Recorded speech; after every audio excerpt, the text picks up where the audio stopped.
আজকের ছোট গল্প নিরক্ষর মা।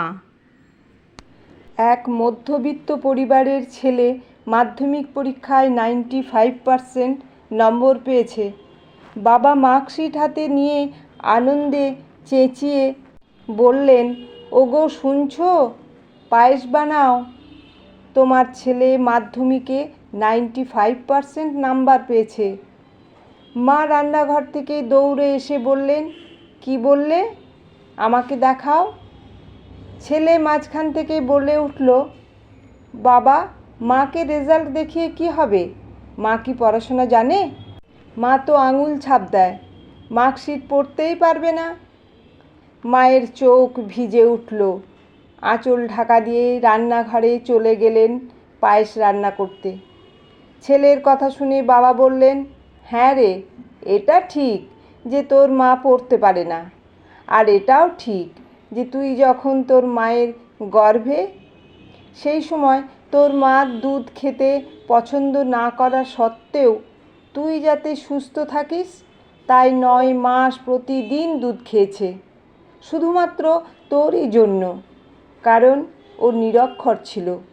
সকাল 7টার সময় তোকে স্কুলে যেতে হতো, তাই তোর মা ভোর 5টার সময় উঠে তোর পছন্দের জল খাবার তৈরি করত, কেননা ও নিরক্ষর ছিল। যখন তুই রাতে পড়তে পড়তে ঘুমিয়ে পড়তিস, তখন তোর মা সব বই খাতা গুছিয়ে রেখে তারপর শুতে যেত, কারণ ও তো নিরক্ষর ছিল।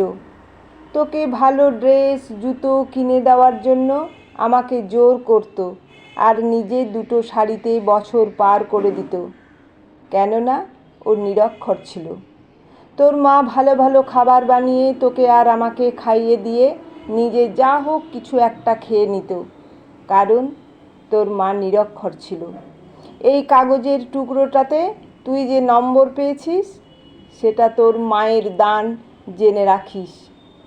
সেদিক থেকে ধরতে গেলে তোর মায়ের ডিগ্রি PhDর উপরে, আর তুই যে বলছিস মা নিরক্ষর, তোর মা তোর জীবনের সবচেয়ে ডিগ্রিধারী শিক্ষক।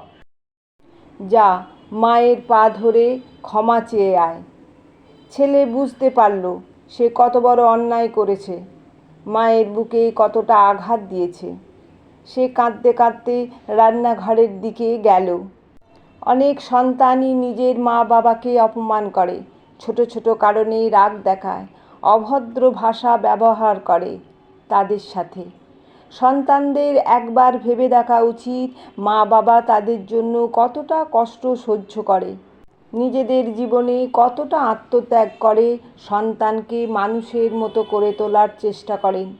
সন্তান প্রতিষ্ঠিত হলে মা বাবার মতো খুশি আর কেউ হন না। গল্পটি কেমন লাগলো কমেন্ট করে জানাবে। ভালো থাকবে, সুস্থ থাকবে।